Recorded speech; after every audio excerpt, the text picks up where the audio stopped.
میں ایک کالج میں جاب کرتی ہوں جی، اور وہاں میرے ٹائمنگ 8:30 سے 2:30 بجے تک ہے. ٹھیک ہے.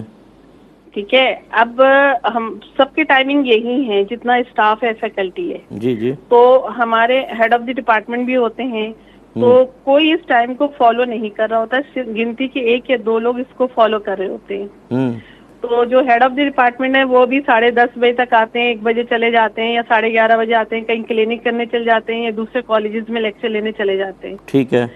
تو اور فیمیل اسٹاف جو ہیں وہ بھی تقریباً 12:30-1 بجے ساری چلی جاتی ہیں. ٹھیک ہے. اب آپ تو پوچھنا کیا مجھے چاہ رہی ہیں؟ جائز پوچھنا ہے تھا کہ کہ نہیں؟ آیا میں بھی انہی کی طرح بن جاؤں؟ اس کی ذمہ داری کس کے اوپر ہوگی؟ ہیڈ آف دی ڈپارٹمنٹ پہ ہوگی یا مجھے ٹائم پورا کرنا چاہیے؟ اینڈ میں صرف 1 یا 2 میل رہ جاتے ہیں، فیمیل ساری چلی جاتی ہیں. بتاتا ہوں میں انشاءاللہ. جی انشاءاللہ. اس ٹائم تو 8:30 سے 2:30 بجے تک ہے، لیکن ایچ او ڈی سمیت تقریباً تمام ٹیچرز جو ہیں وہ دیر سے آتے ہیں، جلدی نکل جاتے ہیں. اور اگر میں ٹھہرتی ہوں، وہ ٹائم پورا کرتی ہوں، تو آخر میں 1-2 میل ٹیچرز رہ جاتے ہیں. تو کیا میں انہی کے روش پہ چلوں یا میں اپنا ٹائم پورا کروں؟ دیکھیں بہن، یہ بات ہم پہلے بھی کہہ چکے ہیں. جب آپ کوئی سروس پرووائڈ کرتی ہیں کسی کو، اس کی اجرت لیتے ہیں، اس کو شرعی اصطلاح میں اجارہ کہتے ہیں. اور جو امپلائی ہوتا ہے اس کو عربک میں اجیر کہتے ہیں. یہ 2 طرح کے ہوتے ہیں، ایک اجیر خاص، ایک اجیر مشترک. اجیر مشترک تو وہ ہوتا ہے جو ایک ٹائم میں کئی لوگوں کا کام کر رہا ہوتا ہے، جیسے درزی ہوتے ہیں، پلمبر، الیکٹریشین وغیرہ. اور ایک ہوتا ہے اجیر خاص. اجیر خاص وہ ہوتا ہے جو کسی خاص ادارے سے وابستہ ہو جاتا ہے اور اس کی خاص ٹائمنگ ہوتی ہے. جیسے اب آپ نے کالج کا آپ کا بتایا، آپ اجیر خاص ہیں. اور اجیر خاص تنخواہ کا، پوری سیلری کا مستحق 2 وجوہات کی بنا پر بنے گا. نمبر 1، وہ ٹائم پورا کرے جو اس کا ٹائم ہے. جیسے آپ کے 8:30 سے 2:30 ہے تو 8:30 آئیں 2:30 بجے تک. اور دوسرا، جو کام سپرد کیا جائے اس کام کو پورا کرے. لہذا اگر آ گئے، کام پورا نہیں کیا، تب بھی سیلری کٹے گی. اور جتنا اگر آپ نے ٹائم لیٹ پہنچے یا جلدی نکل گئے، تو جتنی بھی مہینے کی سیلری ہے اس کو پہلے آپ 30 سے ڈیوائڈ کر دیں تو پر ڈے کی سیلری نکل آئے گی.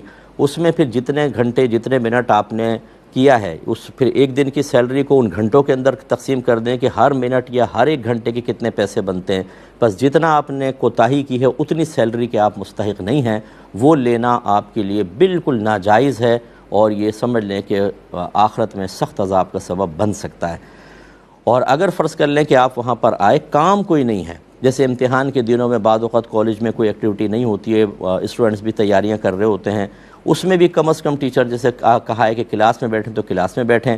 یا اگر بالکل بھی کوئی کام نہیں ہے تو بہرحال اپنا ٹائم تو پورا کرنا ہی ہوگا. لہٰذا اگر آپ یہ چاہتی ہیں کہ یہ جب میدان محشر میں شرمندگی سے سر جھکائے کھڑے ہوں، خوف سے ان کے پاؤں کانپ رہے ہوں، اور خدا نہ خواستہ ان کے لیے اللہ تعالیٰ کی ناراضگی لازم ہو رہی ہو، آپ بھی اسی فہرست میں شامل ہوں، تو جی بھر کے جو مرضی کریں اور اس کو دلیل بنا لیں کہ سب کر رہے ہیں تو میں بھی کروں گی.